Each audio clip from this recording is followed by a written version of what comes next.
We said George Osborne has basically got economic policies that are equivalent to drug dealing. He's a drug dealer. He's a crackhead. He's,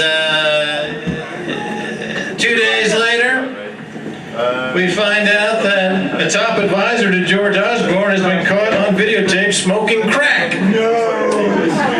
Tory economic policy forecaster Professor Douglas McWilliams took the illegal drug during a late-night binge in a squalid London flat, number 11 Downing Street.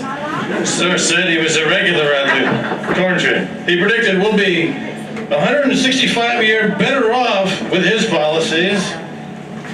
The amazing thing about the policies here in the UK, how's everybody doing? Yeah? Over to my left, of course, the lovely Stacey Herbert. Stacey promised to show some of her yoga poses at some point. I don't know how far, I see you smiling there. She's been working on her yoga. A lot of people say they just watch the show, you know, because of Stacey, because I'm like crazy man she has to deal with. So the policies here in the United Kingdom are kind of interesting because, you know, they want to make the debt look palatable. They want to make the debt look smaller. They don't want to, you know, tell people that the debt is skyrocketing, that the UK under Osborne's doubled the debt. It's like 1.6 trillion pounds. So they can't do anything to stop the debt because people don't pay enough in taxes to offset the debt because they don't need your taxes. You see, all they need to do when they want to make money is just print more money. Bank of England say, here, have all the money you want at 0% interest rate. Take it all. Take $1 trillion. Take $5 trillion. How many trillions of dollars they printed since the financial crisis of 2008? 22 trillion. So they don't need your job. They don't need your taxes.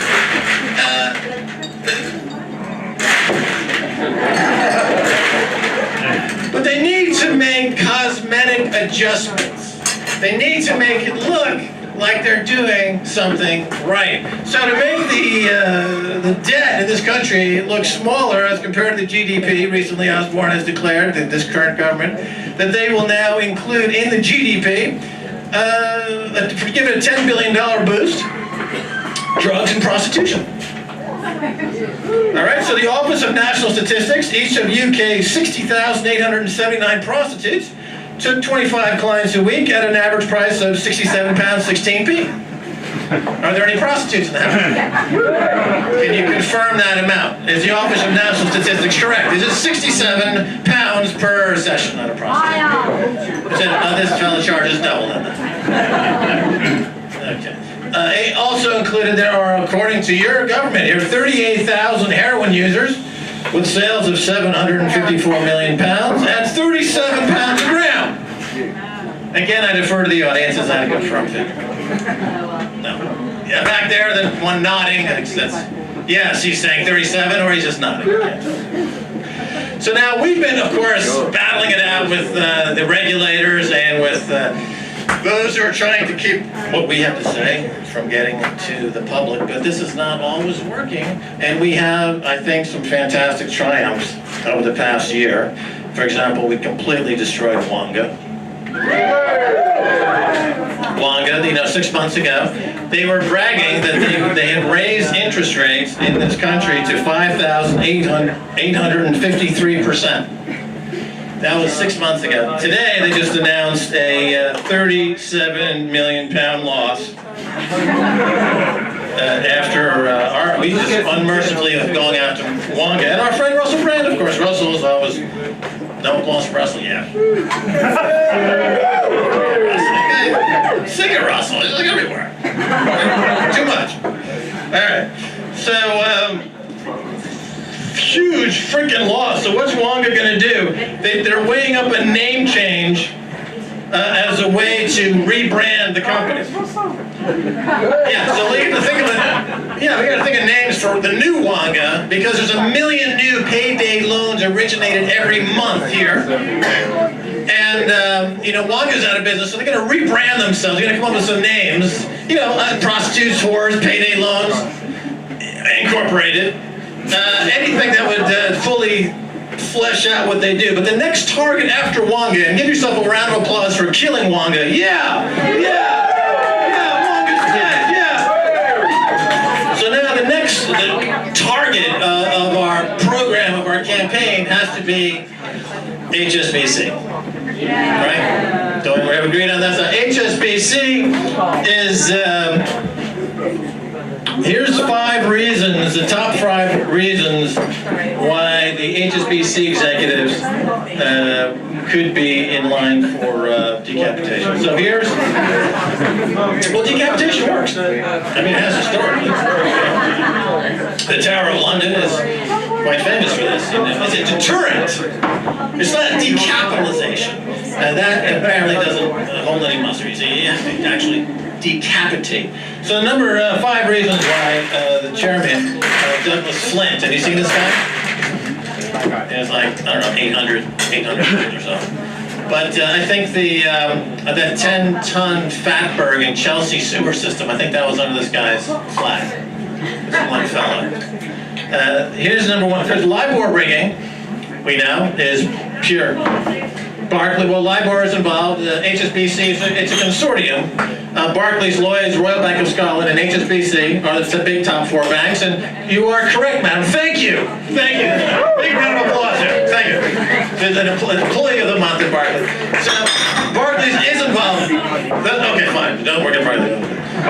Fine, that's fine. So yes, LIBOR rigging, of course, massive scandal, hundreds of millions of pounds stolen from the average person, but that's not really necessarily the number 1 reason to decapitate Douglas Flint, the head of Barclays. Number 2, how about this for something? They open 100,000 fake Swiss accounts, various tax evasion, money laundering. How does this rank on our score of bad behavior? Give it a middling to fair, bad, 100,000 accounts in Switzerland, complete fake accounts, complete fraud, hiding gazillions of dollars of money. Good, there's 1 for you.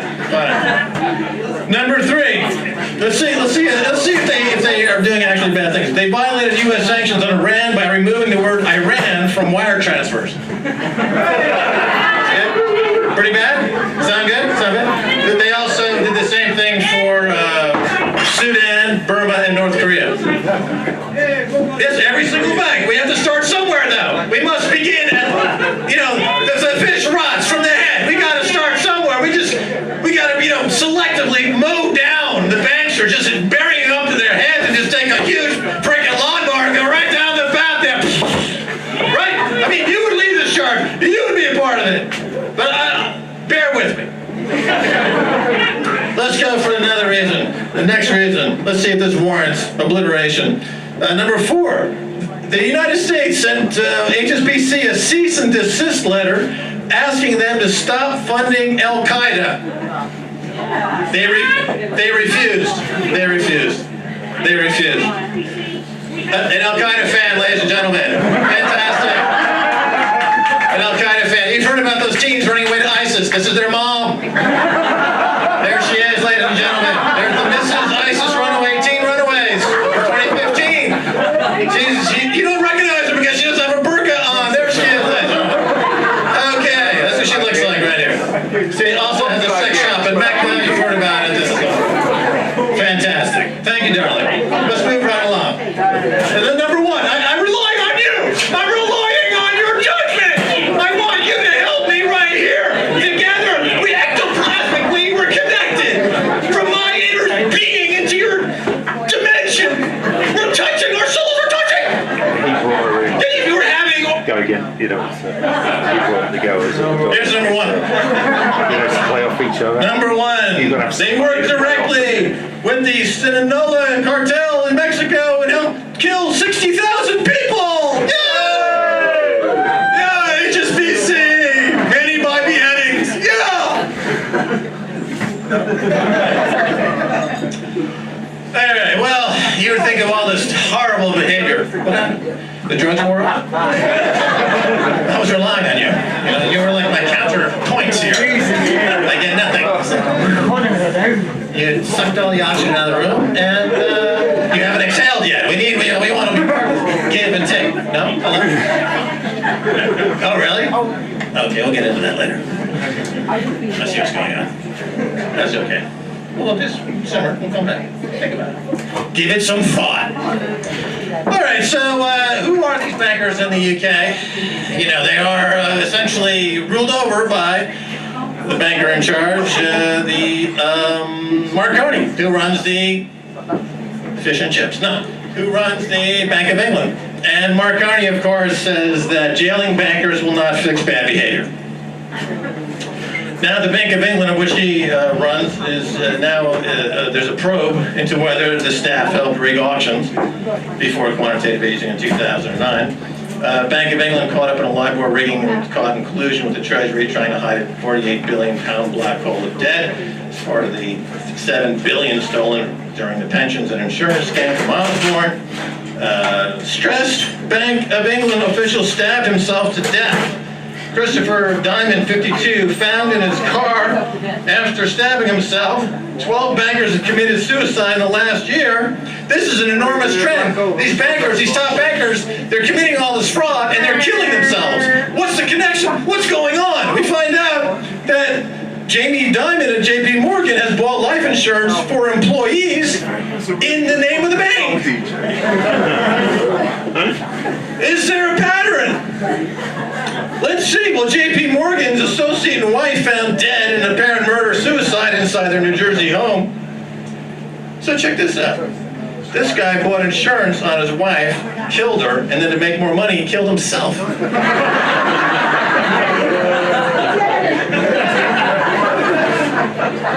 He's rich. Big rich. He could be the chancellor.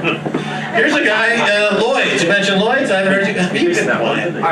We need a substitute heckler. Anyone else want to be heckler? You know, any hecklers out there? We need a heckler. We need an app. Heckler. Club, quick. The Uber of hecklers. Oh, well. So Lloyd's is another big thing. They're involved in mis-selling scandals. So the pressure was such that in one case, an advisor missold insurance to himself, his wife, and a colleague to make his quota number that he needed to missell a certain volume each month to keep his job. Nice. U.S. Attorney General Eric Holder, some banks are so large that it's difficult for us to prosecute them. Judge takes pity on the embarrassed RBS bankers who committed a £3 million fraud. We haven't talked about RBS in a while. Yeah, RBS, of course, the bank that you own. You feeling good about it? You own the RBS. You own this bank. So, two RBS bankers have walked away from a £3 million property fraud without jail time because Judge Rebecca Poulet, QC, where's my Poulet? Oh, here it is.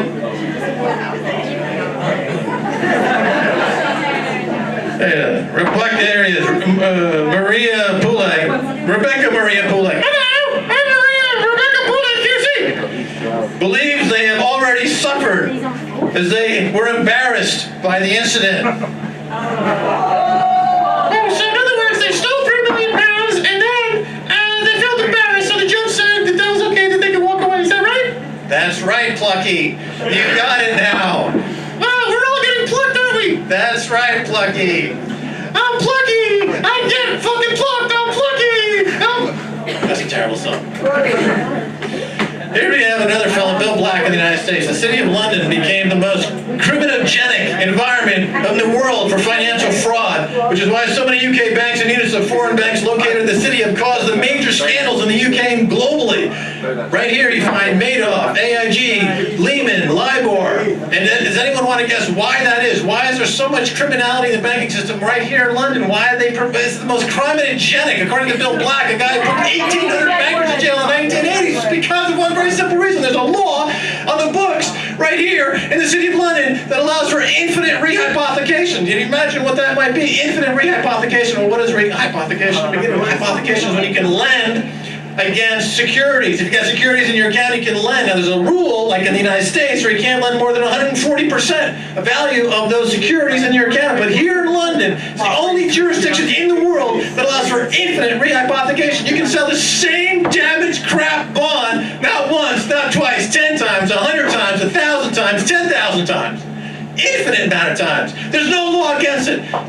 So why do we have trillions of these pounds being printed by the Bank of England? Why do these banks simply roll over all the debt? Why do they ever go to jail? Why is there never any prosecution. Because to pay a fine, they just sell the same bond over and over and over again. You can find Lloyds of 10 billion pounds, it doesn't matter. They can just sell the same bonds that they have in their books an infinite number of times. They never have to pay a penny. And that's the way it's set up in this country. And that's why you've got this incredible divergence between the top and the bottom. Now the cost of bailouts of the public, 47 pounds in debt for every 1 pound in GDP that's been generated since 2008. So every pound of GDP that's grown up, there's 47 pounds of debt. Every week, the interest on the debt in this country is 1 billion pounds per week. Scotland? Scotland? I think Scotland's going to be free soon. Scotland will be separate. Anyone want to move to Scotland? Nicholas Sturgeon seems like a bright gal. Then David Cameron scared to death of her. Thinking to do a little referendum again. Since the 2008 crisis, the global debt is up 57 trillion. It's now at 200 trillion. The debt to GDP went from 269% to 286%. So clearly, the debts are skyrocketing in value. Now, I will, at this point out something. This is a bit of a demonstration. I'm going to use one of the banknotes. I have to explain this to you in a way that I think will break it all down. This is a 20-pound note. Now the problem is, well, what's the solution? Why are we bothering with all this? How do we stop this? Well, this is actually the genesis of the problem. In 1694, the Bank of England was created, the longest running bank in the world. Since then, there's been 700 paper currencies that have been created. 600 have gone to zero. The average lifespan of the paper currency or fiat currency like this, backed up by nothing, no intrinsic value, is 15 years. This one is the longest running one, the Bank of England. Although it used to be a pound sterling, it used to be a pound of sterling, but they went off the sterling standard. This is just a paper. It's just a paper with a queen on it. It has no intrinsic value. So the problem is that every time you spend one of these 20-pound notes, the Bank of England gives one of the folks down in the city of London 10,000 pounds for free, with no interest, 0% interest, no terms. So what you have to do is you have to start breaking the bond, breaking the chain, breaking your addiction to this paper money, breaking your affiliation. The Queen must just appear like a slut. She should be out there whoring. If the Queen were whoring 24/7, the GDP, according to Osborne, would look great compared to the debt. She's not carrying her weight, is she? She should be, like Catherine the Great at least had sex with her horse. She was doing her bit. The Queen does nothing. Fostering an illusion. A dangerous illusion. So the only thing that can replace this odious, catastrophic, non-existent money supply, of course you have three options. You have gold, you have silver. They're a bit cumbersome. That leaves us with cryptocurrency. Beer, and cryptocurrency. StartCoin, Bitcoin. And before I leave later on this evening, I will be giving each and every one of you who wants it 100 of these coins on a scratch card. Also, in case some of this information is revolting, I brought vomit bags. It comes in handy. So we're going to... Okay, I got a heckler. What's up? Talk to me. Absolutely, prostitutes will take StartCoin. Absolutely. Right off Wardour Street in Soho, there's a pancake shop called Breakfast in America. On the second floor are some of the sweetest rent boys you'll ever see. And they've said they're more than happy to take StartCoin. And as a matter of fact, you can get a bag of smack just like 3 blocks away, so you can have a whole party. That takes StartCoin as well. And it's not recorded anywhere, so the cops won't bother you. So yeah, that's a great thing about crypto. It's not part of the illusion of the world. So let's again refer to the enormous stack of factoids that I've accumulated because I only work maybe 2 days a week on my show, and then I have nothing to do. The U.S. government, there's a new rule that allows banks to completely make shit up. banks are rebooking their assets from available for sale to held to maturity. That's just a technical term. Again, it's like incident rehypothecation. They can simply to banks and just say, you know what, this was a bag of shit, now it's $1 billion. Bonds and other securities bought that need to be sold to pay if all investors have lost 90% of value if sold, so they classify them as never needing to be sold. Well, that settles that then. Citigroup, okay, it's American banks, it's just not a UK thing. Citigroup ordered to pay $285 million derivatives fraud. Goldman Sachs packaging subprime mortgages that they knew were bad. They sell them to customers, and then they make bets against their customers. Oh. Nice. Finally, somebody in this country is mounting a protest. Finally. And you mentioned Barclays earlier. The title of the story is, that's the wrong kind of deposit as a Barclays bank customer poos all over the floor. Again, this could be a GDP boost. Middle-aged man described as well-to-do walked calmly into a branch of Barclays and started leaving non-monetary deposits on the floor. From the bottom of his shorts. In front of horrified customers. One eyewitness said the man looked calm but angry. I can buy that. Secret Goldman tapes are released. Secret tapes that show regulators coming under intense pressure to overlook transgressions. Goldman have been made public. 48 hours of evidence recordings made by lawyers, including helping the bank commit fraud. Lloyd Blankfein, the chairman, said, "We're doing God's work." And let's see. Well, blah, blah, blah, blah, blah. RBS, 17 million bonus for thieving loan unit. Here's an interesting story. You know, the RBS, the Royal Bank of Scotland, has a division within the bank called the Global Restructuring Group. And during the crisis, their job was to target their own customers, find companies that were just straddling bankruptcy, and then deprive them of loans to force them into bankruptcy. And then another unit at RBS would buy that company out of bankruptcy and sell it to investors for a profit. That's your bank.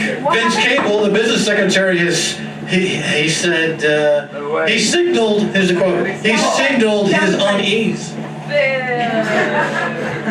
Wow! Here's another interesting problem with the in America, of course, all the prisons are privately run, privately owned, and they trade on the stock exchange. You can buy Prison Corps of America, you can buy shares in that prison. And it's a fast-growing company, and America has the biggest prison population in the world. In absolute terms, bigger than China, bigger than any other country. And this company has done deals with local municipalities all over the country. And the deal is that you can outsource all of your prison needs to us, the private corporation. In exchange, you guarantee us 98% occupancy. Wow.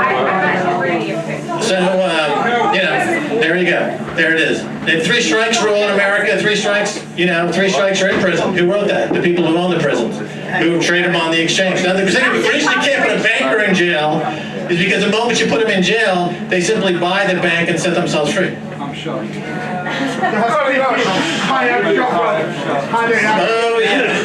yeah. How about Greece? We'll talk about Greece a little bit. Yeah, Greece!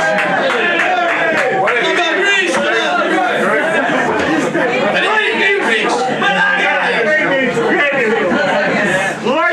Here you have a country that was targeted for destruction, for complete annihilation. Well documented. Lloyd Blankfein, the guy from Goldman Sachs, John Paulson, a hedge fund manager, Papandreou, the leader of Greece, on record, got together before the country collapsed, talked about how to collapse the country using financial derivatives. It was only a $300 billion GDP. They collapsed the country. Papandreou made $50 million in an account in his wife's name, in a Swiss account, totally documented. And they claimed that they had no idea when the country collapsed. Now the country is, of course, requiring their third bailout, and it looks like there's going to be an uprising in Greece, which there should be, and the folks down there in Greece are going to stick it to the the European Central Bank and the ECB, and that should set off another chain reaction like we saw in 2008, but it's much bigger, much worse, much more damaging, and wouldn't that be fantastic? It would be. And that's what we really need to cleanse the system. It's either decapitalization or decapitation. Take your point, take your pick. Who's he? All right, so finally, finally, as we roll down and we before I bring on the next act, I will leave you with a few juicy quotes. Here's one from Warren Buffett, famous billionaire. He says, "There's class warfare, all right, but it's my class, the rich class, that's making war, and we're winning." Sean Fitzgerald, former CEO of Anglo-Irish, because Ireland's not immune to it. "The cause of our problem is global, so I can't say sorry with any kind of sincerity. I suggest you cut the sacred cows of the Irish society: children, the elderly, and healthcare."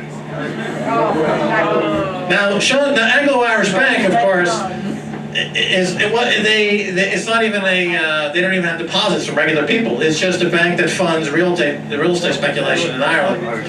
And they got the government, an extraordinarily corrupt Irish government, to guarantee all of their debts.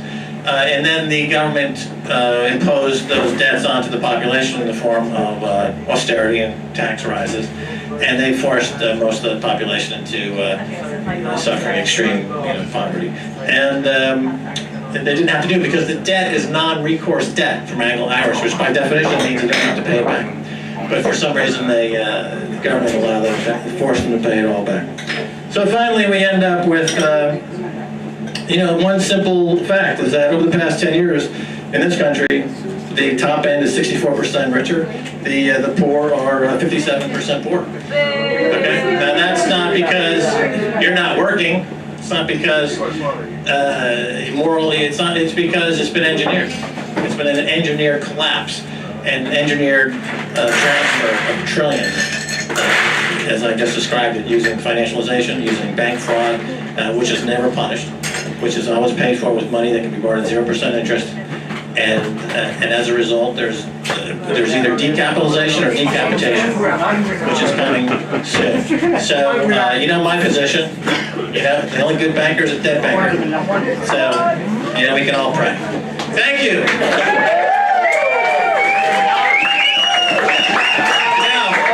Now, ladies and gentlemen, I'm bringing on the next spectacular musical act.